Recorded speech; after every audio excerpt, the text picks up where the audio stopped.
और मैं देशवासियों को विश्वास दिलाना चाहता हूं, रिफॉर्म के प्रति हमारी जो प्रतिबद्धता है वो पिंक पेपर के एडिटोरियल के लिए सीमित नहीं है। हमारे रिफॉर्म्स की ये प्रतिबद्धता है वो 4 दिन की वाहवाही के लिए नहीं है। हमारी रिफॉर्म्स की प्रक्रिया किसी मजबूरी में नहीं है, देश को मजबूती देने के इरादे से है।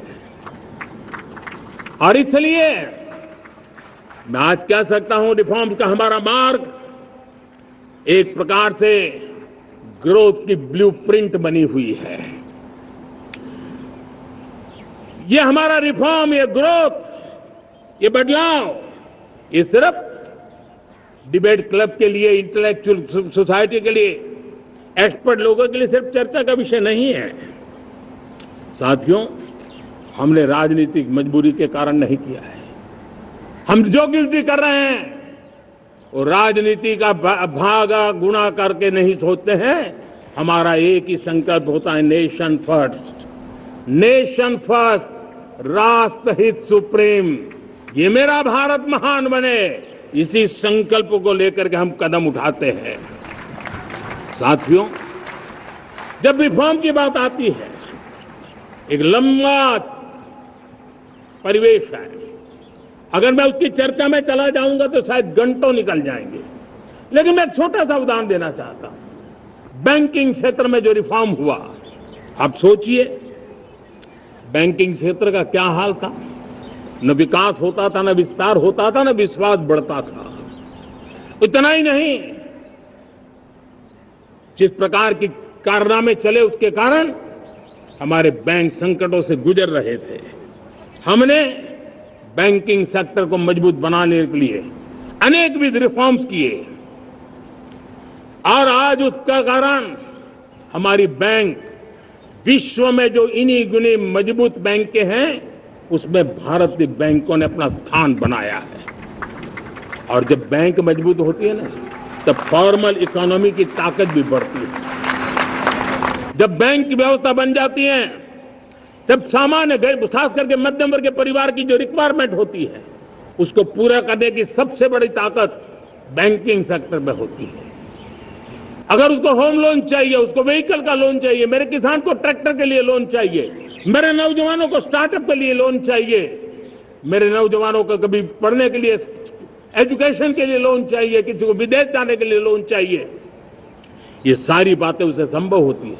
मुझे तो खुशी है कि मेरे पशुपालक भी, मेरे मछली पालन करने वाले भाई बहन भी आज बैंकों से लाभ ले रहे हैं। मुझे खुशी है मेरे रेहड़ी पटरी वाले लाखों भाई बहन आज बैंक से साथ जुड़ करके अपनी नई ऊंचाइयों को प्राप्त कर रहे हैं और विकास की दिशा में वो भागीदार बन रहे हैं। हमारे एमएसएमईज, हमारे लघु उद्योग के लिए तो बैंक एक सबसे बड़ी सहायक होती है। उसको रोजमर्रा पैसों की जरूरत होती है अपने नित्य मर्जी पर प्रगति के लिए, और उस काम को हमारी मजबूत बैंकों के कारण संभव हुआ है। साथियों, दुर्भाग्य से हमारे देश में आजादी तो मिली, लेकिन लोगों को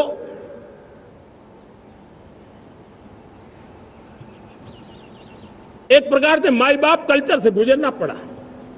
सरकार के पास मांगते रहो, सरकार के पास हाथ फैलाते रहो, किसी की सिफारिश के लिए रास्ते खोजते रहो, वही कल्चर डेवलप हुआ था।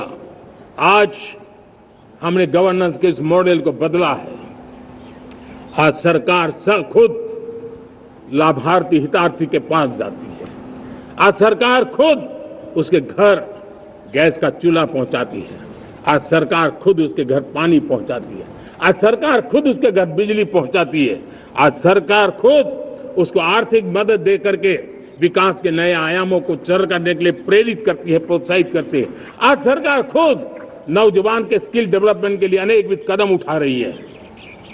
साथियों, बड़े रिफॉर्म्स के लिए हमारी सरकार बहुत ही प्रतिबद्ध है और हम इसी के द्वारा देश में प्रगति की राह को चुनना चाहते हैं। साथियों, देश में नई व्यवस्थाएं बन रही है। देश को आगे ले जाने के लिए अनेक वित्त नीतियों को, अनेक वित्त पॉलिसीज को निरंतर बनाया जाए और नए सिस्टम पर देश का भरोसा भी बढ़ता रहता है, निरंतर बढ़ता रहता है। आज जो 20-25 साल का नौजवान है, जो 10 साल पहले जब 12-15 साल की उम्र का नौजवान था, उसने अपनी आंखों के सामने ये बदलाव देखा है। 10 साल के भीतर भीतर उसके सपनों को आकार मिला है, धार मिली है और उसके आत्मविश्वास में एक नई चेतना जगी है और वही देश का एक नया सामर्थ्य के रूप में उभरना है। आज विश्व भर में भारत की साख बढ़ी है, भारत के प्रति देखने का नजरिया बदला है।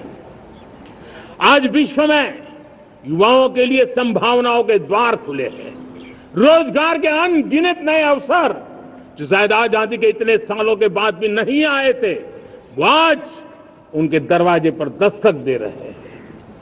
संभावनाएं बढ़ती गई हैं, नए मौके बन रहे हैं।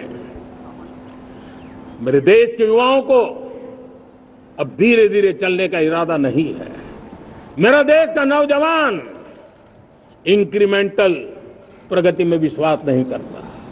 मेरा देश का नौजवान छलांग मारने के मूड में है, वो छलांग मार के नई सिद्धियों को प्राप्त करने के मूड में है।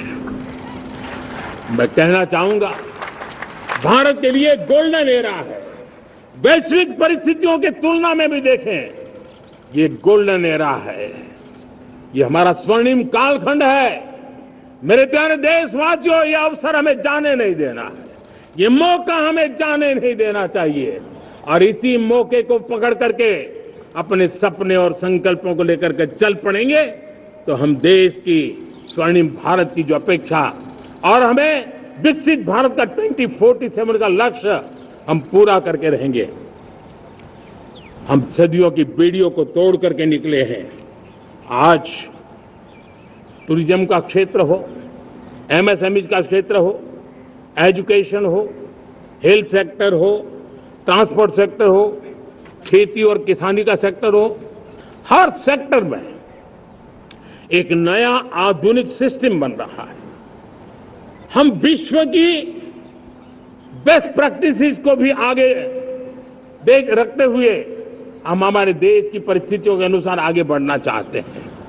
हर सेक्टर में आधुनिकता की जरूरत है, नएपन की जरूरत है, टेक्नोलॉजी को जोड़ने की जरूरत है और हर सेक्टर में हमारी नई नीतियों के कारण इन सारे क्षेत्रों में एक नया सपोर्ट मिल रहा है, नई ताकत मिल रही है।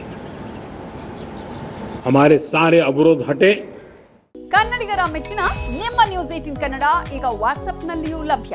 ಕರ್ನಾಟಕ ಮತ್ತು ದೇಶ ವಿದೇಶದ 360 ಡಿಗ್ರಿ ಸುದ್ದಿ ವಿವರವನ್ನ ನೀವು ನಿಮ್ಮ ಕೈ ಬೆರಳುಗಳಲ್ಲಿಯೇ ಪಡೆಯೋದಿಕ್ಕೆ ಈ QR ಕೋಡ್ ಅನ್ನು ಸ್ಕ್ಯಾನ್ ಮಾಡಿ. ನಮ್ಮ ಚಾನೆಲ್ ಅನ್ನು ಫಾಲೋ ಮಾಡಿ, ನೋಟಿಫಿಕೇಶನ್ ಆನ್ ಮಾಡಿ.